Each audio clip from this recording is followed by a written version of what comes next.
What's going on, everybody? This is an episode from the No Gimmicks Needed Wrestling podcast. Do you like podcasts and you want to see the full podcast? Make sure you check out the No Gimmicks Needed Wrestling podcast on all your podcast platforms, such as Apple Podcasts, Google Podcasts, Stitcher, Spotify, iHeartRadio, among many others. But you're listening to the episode right here on YouTube, so make sure you hit that like button and below, and make sure you hit the subscribe button to NC Studios and NC Level Up for all your gaming needs. This is the Nerd Coalition. Enjoy the show. You called it. It's release time. And was this Friday or Saturday that this happened? Friday. Yeah. Friday, they had releases from NXT 2.0. And at the end of the day, it ended up being 6, 7, 8, 9, about 10 superstars. So here are the releases. They released Dakota Kai, Malcolm Bivens, was it Blair Baldwin or Paige Van Zandt, excuse me, Harlan, Persia Parada, St. John George, I'm not sure who that is, Draco Anthony, which shocked me. I'm like, cause y'all did a whole thing for Draco Anthony, he was shown kind of promising, y'all just let him go. Mila Manley, Milani, I'm not sure. Raylan Devine and Dexter Loomis. And once again, you get the budget cuts thing, but there were some things I looked up that I wasn't aware of, that Malcolm Bivens last year told them he wasn't resigning. Yeah. See, I didn't know that at first. Him and Dakota Kai. Yeah. I like it was like it was like, we not, come on now, y'all like doing that with us, that we like, yeah, that's all I'm saying. Yeah, well, I'm a big fan of Michael Bivens, and like I said, he has that good old school manager style to him, and I like him. I think he could be a great manager. Like, I would have loved him to be like the Hurt Business manager, but we had MVP. They said he was supposed to be the manager for Omos before MVP, and he turned it down. Well, because they were. It seemed like they actually wanted to keep Malcolm Bivens because he turns, like, first of all, he was the manager of Very Shaky before Very Shaky got themselves in trouble. Then they do the Diamond Mine thing at him, and he single-handedly made me interested in Diamond Mine, because I'm sorry, it was not Roderick Strong. It wasn't. But he made me interested in the whole Diamond Mine faction with the manager. Now they don't have a manager, and I'm just like, and that means pretty soon Roderick Strong gonna be out of there. For the whole group? They like Ivy Now and the Creed brothers. But Ivy Now is not a talker, the Creed brothers is not a talker, and Roderick Strong is not a talker. That's what the whole point of Malcolm Bivens and Diamond was. So now they're gonna just be ass. So, but he wasn't resigning, and Dakota Kai wasn't resigning either. And because she's an exceptional talent. And once again, they had her doing a thing with Raquel Gonzalez, and they had her doing dark matches on Main Event and on Smackdown, thinking that she was gonna get caught up. She thought she was gonna be in the draft, and they didn't draft her. And she's like, you know what? Fuck this, man. I'm not resigning. And I know they probably trying to give her stuff like, here, we can sell you on this to resign, but she still said nah. Yeah, they probably said we'll give you the tag titles, and then she's like, okay. And then they gave it to her for like a day or two. And they're like, no, I'm out of here. And then, even though her first reign was literally not even 30 minutes. Yeah. So Harlan, they said that he was not developed, or aka baby Brock Lesnar, or now look like baby Lars Sullivan.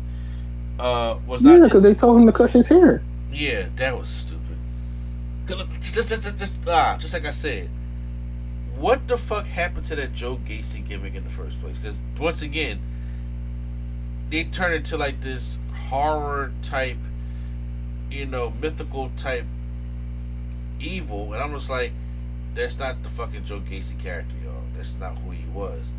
And Harlan was supposed to be like his Deacon Batista, and he ended up turning to this mad, crazy looking thing. I'm just like, if y'all had just stayed with the woke Kevin Owens gimmick, that would have probably been entertaining, but you didn't.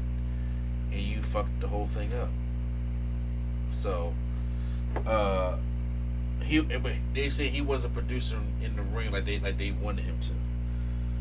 Yeah, I thought it's the developmental. Yeah, that's what I thought. But I was like, help him out. I guess not. Then they had Draco Anthony. Now Draco Anthony ain't win a match yet. Not that I know of. I don't watch Level Up, so I'm talking about on NXT. But he showed promise as a good wrestler. They gave him vignettes and everything. He was in there drinking coffee in a diner by himself, and they had the old Draco Anthony coming up thing. But and I was like, okay, he started to get together when he was feuding with I forgot who he was feuding at. Joe Gacy and them. And I was just like, okay, well, the kid got some promise, and then no, they let him go. Dexter Lumis bothers me a little bit because Dexter Lumis, I enjoy his characters. Everywhere he goes, he fits his character. And I don't know if that's a good thing or a bad thing, but like, because when he was in Impact, he was with Samuel Shaw. Mm-hmm. Yeah. And I remember the Samuel Shaw gimmick, and I was just like, this guy creepy. And then he comes in and does the Dexter Lumis thing. I was like, yo, when I first saw him, I was like, this Dexter Lumis thing is working. Then they had him doing all the stupid shit with Indy Hartwell. The marriage and going there with the way and doing all that dumb shit. And then now Indy Hartwell and Holmgren's probably not even there anymore. Perch Parada. She got released in this round. Yeah. She got released with Dexter. Yeah, that's what I'm saying, yeah. Perch Parada. And they're trying to do all this, these boyfriend gimmicks. I'm just like, all this shit sucks, and Dexter Lumis need to go back to doing Dexter Lumis shit, and they released him. I was like, oh, come on, man, because I think for what he does, he could have been a decent main roster addition. Mm-hmm. I truly think that could have been the case, but no, we didn't fucking get that. So that sucked.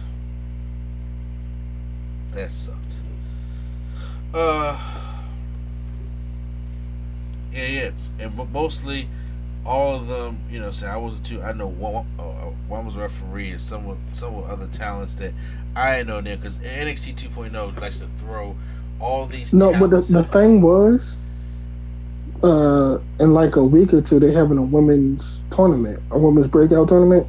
Oh, like they did with Carmelo Hayes with the men. Yeah. Oh my God, they got no women.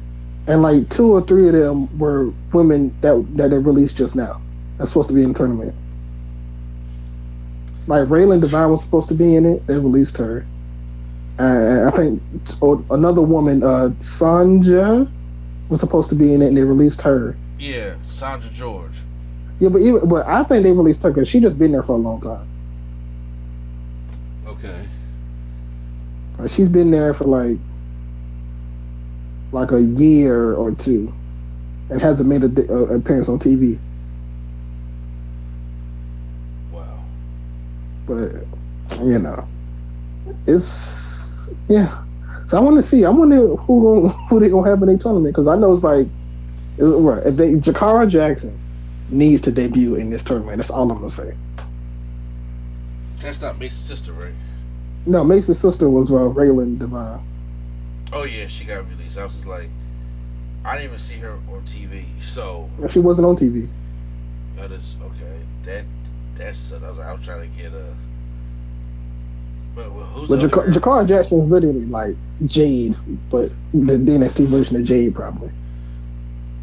I hope she debuts. You said what? I hope she debuts. Me too. I said I hope she debuts, but that once again this sucks for NXT because right now y'all taking away, and once again I know people saying those people mostly represent some of the black and gold brand. Like get rid of the tail ends because there's still a couple more left in there like Roderick Strong.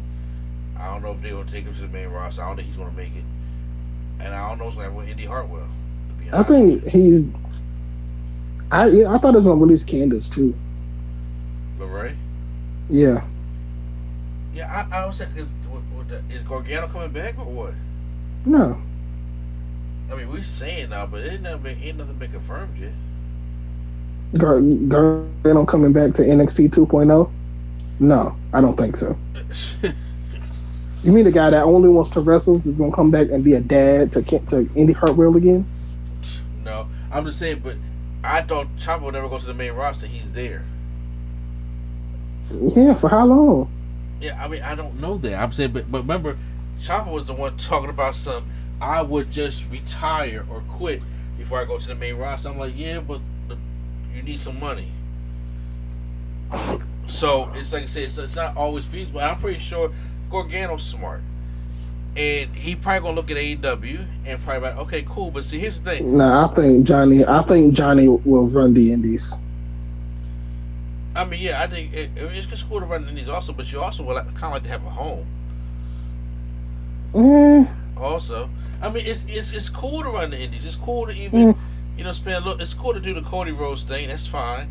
But once again, also, it's like you're John Gargano. You gotta try to run the Indies, but I'm like, you can't go to Ring of Honor is now part of AEW, and WWE is WWE. They're still separate companies.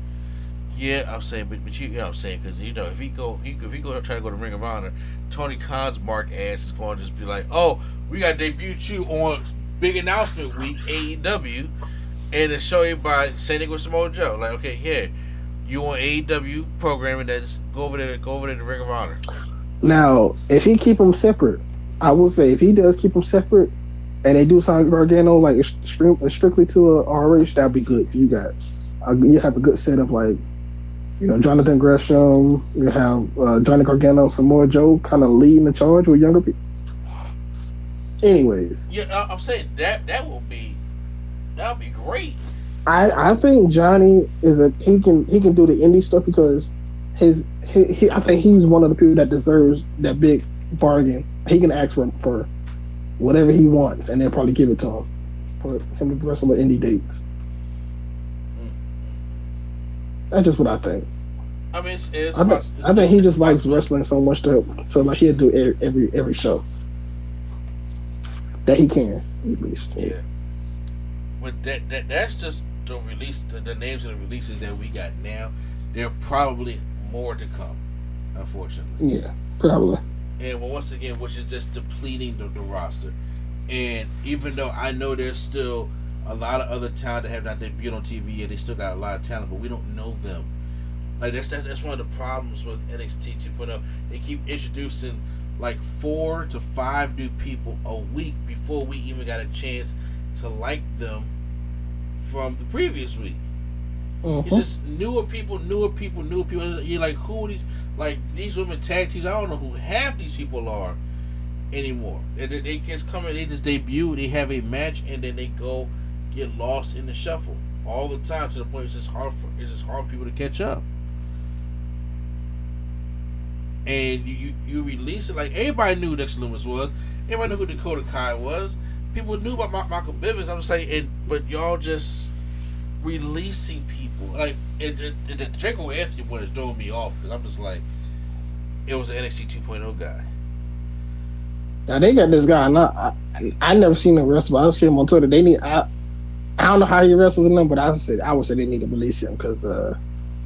Because what's up? Man. I miss something. I don't know. I just don't. I don't get the character, I guess.